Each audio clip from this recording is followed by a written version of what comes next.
Good evening. Pastor Stephen here from Cross and Crown. We are continuing this series on reading through the Bible. We are starting today with Genesis chapter 48. After this, Joseph was told, "Your father is ill." So he took with him his two sons, Manasseh and Ephraim. When Jacob was told, "Your son Joseph has come to you," he summoned his strength and sat up in bed. And Jacob said to Joseph, "God Almighty appeared to me at Luz in the land of Canaan and blessed me, and said to me, I'm going to make you fruitful and increase your numbers. I will make of you a company of peoples and will give you this land to your offspring after you for a perpetual holding. Therefore your two sons who were born to you in the land of Egypt before I came to you in Egypt are now mine. Ephraim and Manasseh shall be mine just as Reuben and Simeon are. As for the offspring born to you after them, they shall be yours. They shall be recorded under the names of their brothers with regard to their inheritance. For when I came from Padan, Rachel alas died in the land of Canaan on the way, while there was still some distance to go to Ephrath. And I buried her there in the way to Ephrath, that is Bethlehem. When Israel saw Joseph's sons, he said, "Who are these?" And Joseph said to his father, "They are my sons, whom God has given me here." And he said, "Bring them to me, please, that I may bless them." Now the eyes of Israel were dim with age, and he could not see well, so Joseph brought them near him, and he kissed him and embraced him. Israel said to Joseph, "I did not expect to see your face, and here God has let me see your children also." Then Joseph removed them from his father's knees, and he bowed himself with his face to the earth. Joseph took them both, Ephraim in his right hand toward Israel's left, and Manasseh in his left hand towards Israel's right, and brought them near him. But Israel stretched out his right hand, and laid it on the head of Ephraim, who was the younger, and his left hand on the head of Manasseh, crossing his hands, for Manasseh was the firstborn. He blessed Joseph and said, "The God before whom my ancestors Abraham and Isaac walked, the God who has been my shepherd all my life to this day, the angel who has redeemed me from all harm, bless the boys, and in them let my name be perpetuated, and the name of my ancestors Abraham and Isaac, and let them grow into a multitude on the earth." When Joseph saw that his father laid his right hand on the hand of Ephraim, it displeased him. So he took his father's hand to remove it from Ephraim's head to Manasseh's head. Joseph said to his father, "Not so, my father. Since this one is the firstborn, put your right hand on his head." But his father refused and said, "I know, my son, I know. He also shall become a people, and he also shall be great. Nevertheless, his younger brother shall be greater than he, and his offspring shall become a multitude of nations." So he blessed them that day, saying, "By you Israel will invoke blessing, saying, God make you like Ephraim, Manasseh, and like Manasseh." So he put Ephraim ahead of Manasseh. Then Israel said to Joseph, "I am about to die, but God will be with you and will bring you again to the land of your ancestors. I now give to you one portion more than to your brothers, the portion that I took from the hand of the Amorites with my sword and with my bow." It's really interesting, the stories of blessing people in the Old Testament. And it really means something. It really does. And I think we miss out on that, and how we have the ability to bless those who come after us. It may not be in the way that Israel is able to bless Manasseh and Ephraim, but we can bless younger generations with our wisdom and our wise counsel and our experience. And it's something that we cherish and really hold strong to. Chapter 49. Then Jacob called his sons and said, "Gather around that I may tell you what will happen to you in days to come. Assemble and hear, O sons of Jacob. Listen to Israel your father. Reuben, you are my firstborn, my might, and the firstfruits of my vigor, excelling in rank and excelling in power. Unstable as water you shall no longer excel, because you went up onto your father's bed. Then you defiled it. You went up onto my couch. Simeon and Levi are brothers. Weapons of violence are their swords. May I never come into their counsel. May I not be joined to their company, for in their anger they killed men, and at their whim they hamstrung oxen. Cursed be their anger, for it is fierce, and their wrath, for it is cruel. I will divide them in Jacob and scatter them into Israel. Scatter them in Israel. Judah, your brothers shall praise you. Your hand shall be on the neck of your enemies, and your father's sons shall bow down before you. Judah is a lion's whelp. From the prey, my son, you have gone up. He crouches down, he stretches out like a lion, like a lioness who dares rouse him up. The scepter shall not depart from Judah, nor the ruler's staff from between his feet, until tribute comes to him, and the obedience of the peoples is his. Binding his foal to the vine and his donkey colt to the choice vine, he washes his garments in wine and his robe in the blood of grapes. His eyes are darker than wine and his teeth whiter than milk. Zebulun shall settle at the shore of the sea. He shall be a haven for ships, and his border shall be at Sidon.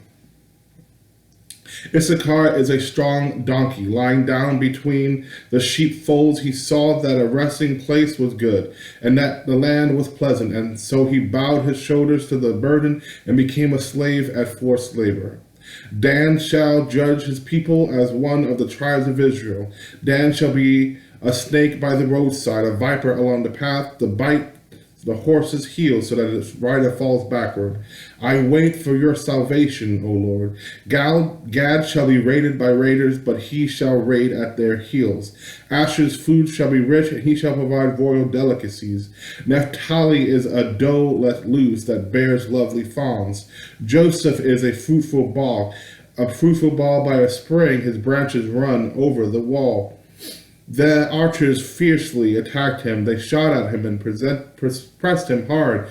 Yet his bow remained taut, and his arms were made agile by the hands of the mighty one of Jacob, by the name of the shepherd, the rock of Israel, by the God of your father who will help you, by the Almighty who will bless you with blessings of heaven above, blessings of the deep that lies beneath, blessings of the breast and of the womb, the blessings of your father are stronger than the blessings of the eternal mountains, the bounties of the everlasting hills, may they be on the head of Joseph, on the brow of him who was set apart from his brothers.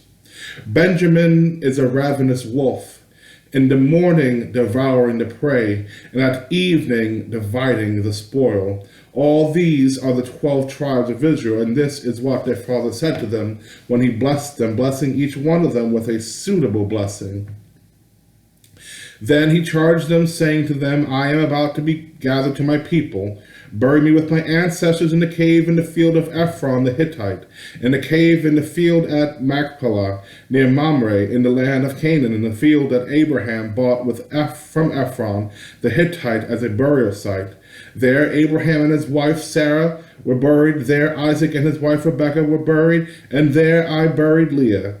The field and the cave that is in it were purchased from the Hittites. When Jacob ended his charge to his sons, he drew up his feet into the bed, breathed his last, and was gathered to his people. Interesting chapter with blessings, and one that stood out to me was just the blessings for Judah, which is amazing. You know, we talk about Jesus is the lion of the tribe of Judah, and here we have all this lion imagery in verses 8 and 9 that Israel uses to describe Judah, and it's really interesting. And then you get into his robe he washes his garments in wine and his robe in the blood of grapes, and his eyes are darker than wine and his teeth are whiter than milk. It's just very interesting. It makes me think a lot about Jesus. Chapter 50. We are closing in on the end of the book of Genesis, which I think is chapter 50. Then Joseph threw himself on his father's face and wept over him and kissed him. Joseph commanded the physicians in his service to embalm his father. So the physicians embalmed Israel. They spent 40 days in doing this, for that is the time required for embalming. And the Egyptians wept for him 70 days. Wow, people who Aaron and his kinsfolk wept for him, probably because of Joseph, who was second in command. They didn't want to upset him. When the days of weeping for him were past, Joseph addressed the household of Pharaoh. If now I have found favor with you, please speak to Pharaoh as follows. My father made me swear an oath. He said, I am about to die in the tomb that I hewed out for myself in the land of Canaan. There you shall bury me. Now therefore let me go up, so that I may bury my father. Then I will return. And Pharaoh answered, Go up and bury your father, as he made you swear to do. So Joseph went up to bury his father, and with him went up all the servants of Pharaoh, the elders of his household, and all the elders of the land of Egypt, as well as the household of Joseph, his brothers, and his father's household. Only the children, their flocks, and their herds were left in the land of Goshen. Both chariots and charioteers went up with him. It was a very great company. When they came to the threshing floor of Atad, which is beyond the Jordan, they held there a very great and sorrowful lamentation. And he observed a time of mourning for his father 7 days. When the Canaanite inhabitants of the land saw the mourning on the threshing floor of Atad, they said, This is a grievous mourning on the part of the Egyptians. Therefore the place was named Abel Mizraim. It is beyond the Jordan. Thus his sons did for him as he had instructed them. They carried him to the land of Canaan and buried him in the cave of the field of Machpelah, the field near Mamre, which Abraham bought as a burial site from Ephron the Hittite. After he had buried his father, Joseph returned to Egypt with his brothers and all who had gone up with him to bury his father. Realizing that their father was dead, Joseph's brothers said, What if Joseph still bears a grudge against us and pays us back in full for all the wrong that we did to him? So they approached Joseph, saying, Your father gave this instruction before he died. Say to Joseph, I beg you, forgive the crime of your brothers and the wrong they did in harming you. Now therefore please forgive the crime of the servants of God of your father. Joseph wept when they spoke to him. Then his brothers also wept, fell down before him, and said, We are here as your slaves. But Joseph said to them, Do not be afraid. Am I in the place of God? Even though you intended to do harm to me, God intended it for good, in order to preserve a numerous people as he is doing today. So have no fear. I myself will provide for you and your little ones. In this way he reassured them, speaking kindly to them. So Joseph remained in Egypt, he and his father's household, and Joseph lived 110 years. Joseph saw Ephraim's children of the third generation. The children of Machir, son of Manasseh, were also born on Joseph's knees. Then Joseph said to his brothers, I am about to die. But God will surely come to you and bring you up out of this land to the land that he swore to Abraham, to Isaac, and to Jacob. So Joseph made the Israelites swear, saying, When God comes to you, you shall carry up my bones from here. And Joseph died, being 110 years old. He was embalmed and placed in a coffin in Egypt. What a response by Joseph. Am I in the place of God? That is something for us to ponder. Whenever we want to judge someone, whenever we want to hold vengeance against someone, whenever we want to pay someone back, we need to think to ourselves, am I in the place of God? And that answer is a resounding no for me. I am not. We begin Exodus chapter 1. These are the names of the sons of Israel who came to Egypt with Jacob, each with his household: Reuben, Simeon, Levi, and Judah, Issachar, Zebulun, and Benjamin, Dan and Naphtali, Gad, and Asher. The total number of people born to Jacob was 70. Joseph was already in Egypt. Then Joseph died and all his brothers and that whole generation. But the Israelites were fruitful and prolific. They multiplied and grew exceedingly strong, so that the land was filled with them. And now a new king arose over Egypt, who did not know Joseph, and he said to his people, Look, the Israelite people are more numerous and more powerful than we. Come, let us deal shrewdly with them, or they will increase, and in the event of war, join our enemies and fight against us and escape from the land. Therefore they set up taskmasters over them to oppress them with forced labor. They built supply cities, Pithom and Ramses, for Pharaoh, but the more they were oppressed, the more they multiplied and spread, so that the Egyptians came to dread the Israelites. The Egyptians became ruthless in imposing tasks on the Israelites, and made their lives bitter with hard service in mortar and brick and in every kind of field labor. They were ruthless in all the tasks they imposed on them.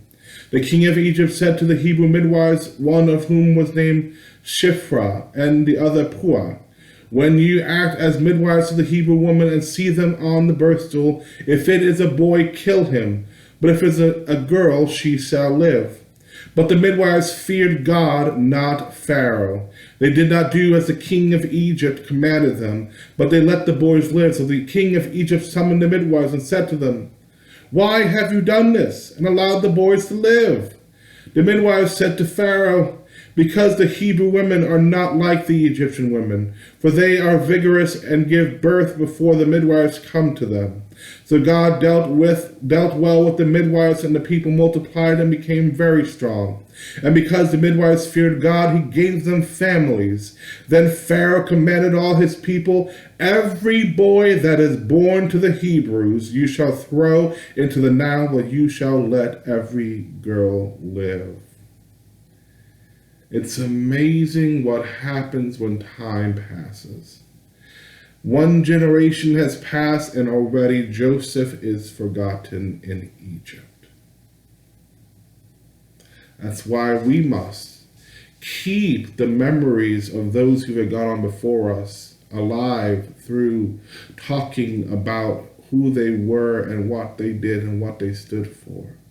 It's important to pass on our family heritage and cultures.